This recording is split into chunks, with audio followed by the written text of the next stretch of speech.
What's up, everybody? Welcome back to my YouTube channel here. Gonna show you a no BS guide on how to get rid of stress marks and nub removals, and show you that you don't need to do the two-cut technique. Just with some sanding sponges, nippers, a bowl of water, toothbrush, water, and that's all you're gonna need. And I'm gonna do this raw, no cuts, no nothing, just as raw as possible, just so you guys can see this is how I do it. I'm only doing it all in one piece because I hate doing it in the first place. It's definitely hard to record in wet sand to do all this.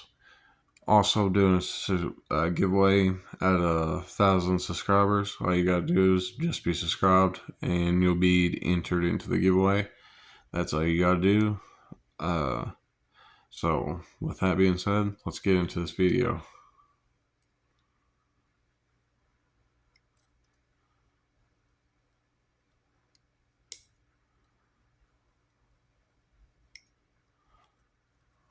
Boom.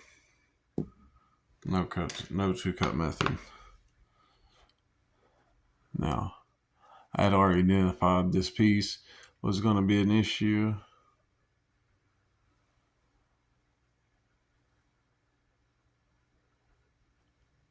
While I was on the runner. So now I'm going to show you how we're going to clean it up. Really, you don't have to start with the 180. You can really kind of start with the 400. But I'm just going to kind of show you just because.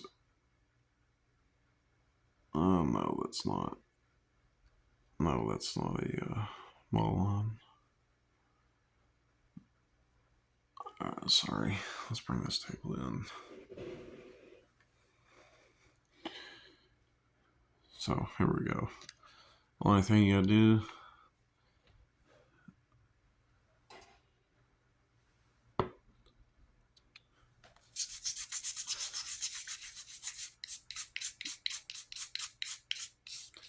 and you want to do this, clean off. You want to try to clean off as much as of the other plastic as possible. The reason I like to do it, I usually like to do the rougher grits dry, so then you ain't transferring like paint particles and stuff like that and getting another color onto the plastic. But this right here will help just take everything down real quickly, just so we can get everything through it. And really, with the rougher grits, you really do want to be wet sanding them, because if you're not, they'll take down and create spots in the plastic.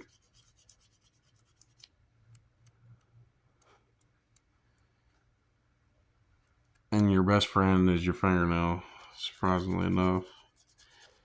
I don't know how many times you'll see me go through this and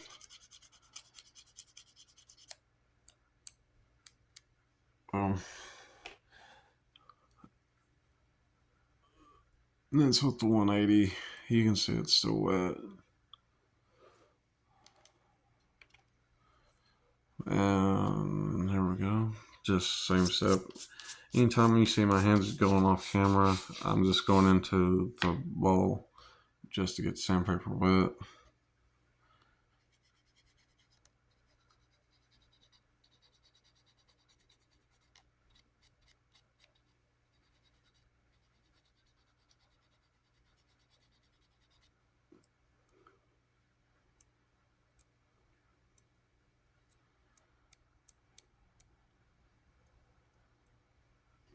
And boom.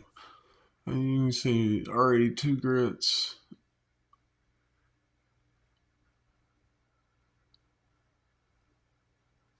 Just with wet sanding.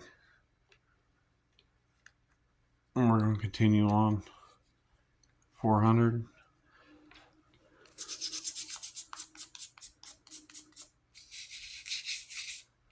Another thing you want to be paying attention to is the thickness of the sponge. If it's a rounder piece, you want a thinner piece. That way it will curve to the curve more, where this is a flat surface. Uh,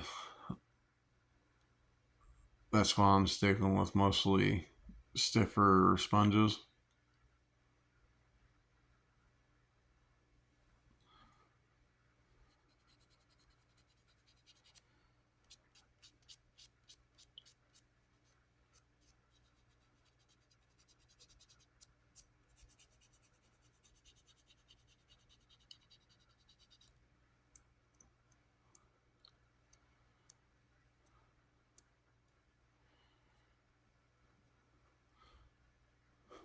And then also too, you're not creating plastic particles that you're breathing in, so you're not. That's better for your lungs.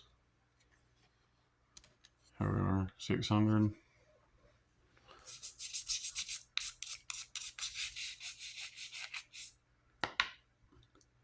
Yeah, well,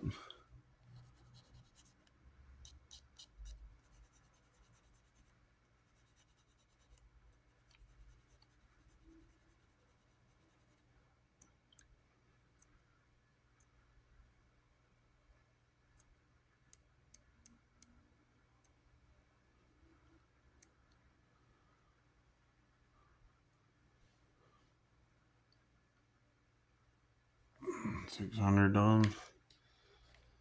800. And you don't want to necessarily just be dipping them into it because then it gets all the sides wrinkly. So that's why I take the toothbrush and do it this way because then it's also knocking off the last bit of color too. And if you're worried about that dullness, don't be. Only thing you gotta do is just keep working up the grit. Because it's kind of like knife sharpening. You just want to have all the scratches going the same way, and you're just making less, and less scratches going the same way. That's all you're doing. Just like polishing any other thing. As long as you go up in the grit sizes, everything will come polished.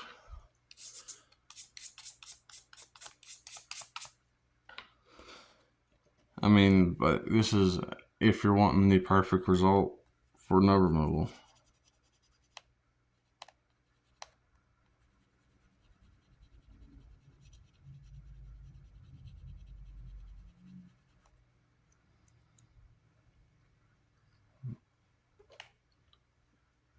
That was with 1,000.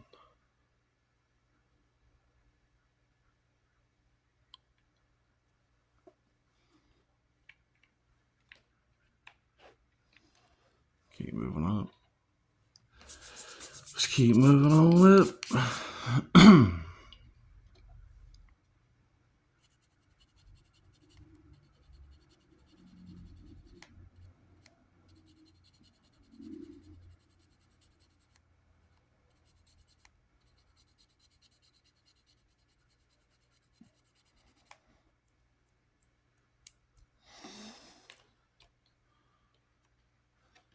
15.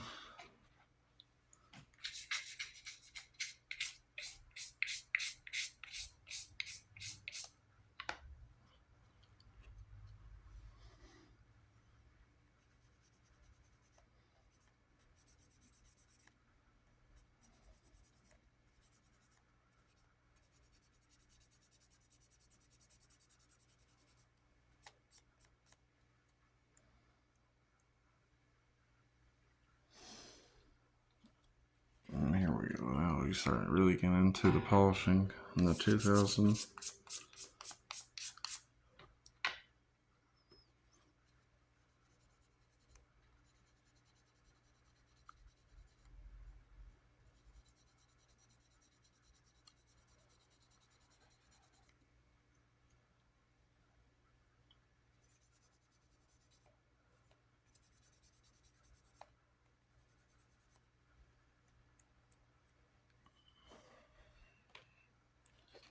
And here we go. Last one. 25.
Yeah.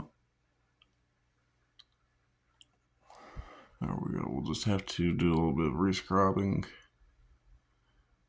Make everything match up. No big deal.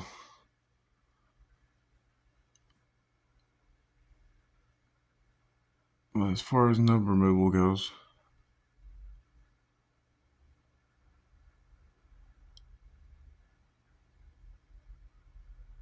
there you go.